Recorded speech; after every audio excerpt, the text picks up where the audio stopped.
Okay, question number 2. How are sporting organisations making safeguarding a priority? I think what I'm seeing is more and more engagement right from the very top. So we're seeing chief executives, board members actually taking more of an interest in safeguarding. Also, I think you've got some of the larger national governing bodies that have really gone into some of the previous cases, the historic cases that we've had, and they've carried out real lessons learnt from those. So I'm thinking in particular the LTA, they've very much reviewed their policies and procedures and also their case management structure to put into place really robust systems that are there to protect children, and also then working with some of the other agencies that are involved, such as the NSPCC Child Protection in Sport Unit. I think there really is some sort of distance that we're covering, and it's about time that we get that way.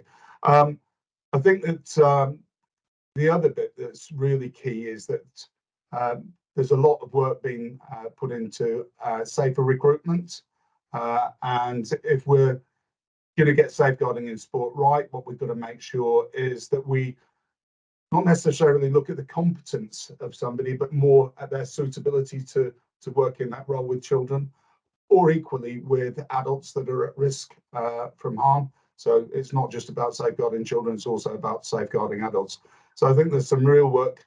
And at last, what organisations seem to be doing is working in partnership and sharing learning from one organisation to the other. So I think things in the last 5 years have really started to move on apace.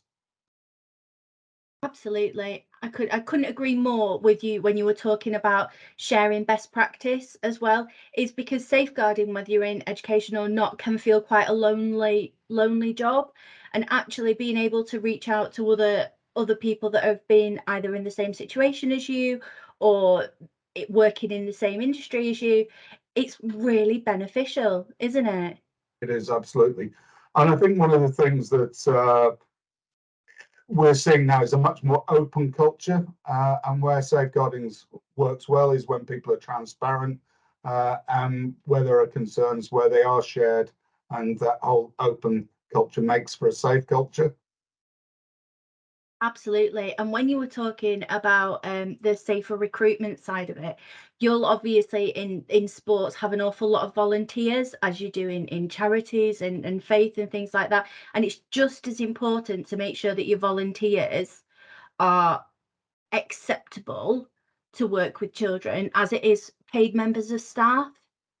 Oh, absolutely. I think that's sometimes has been the mistake that's been made in the past, is that people have got through not necessarily on, as I say, on being suitable to work with children, more, oh, they're great at coaching, whatever the technique is.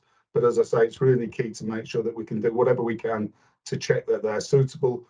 And should they be faced with challenging circumstances, that they're able to cope with those circumstances appropriately and provide the support for the child. So, we want people that children can trust and that will ultimately listen to the voice of the child.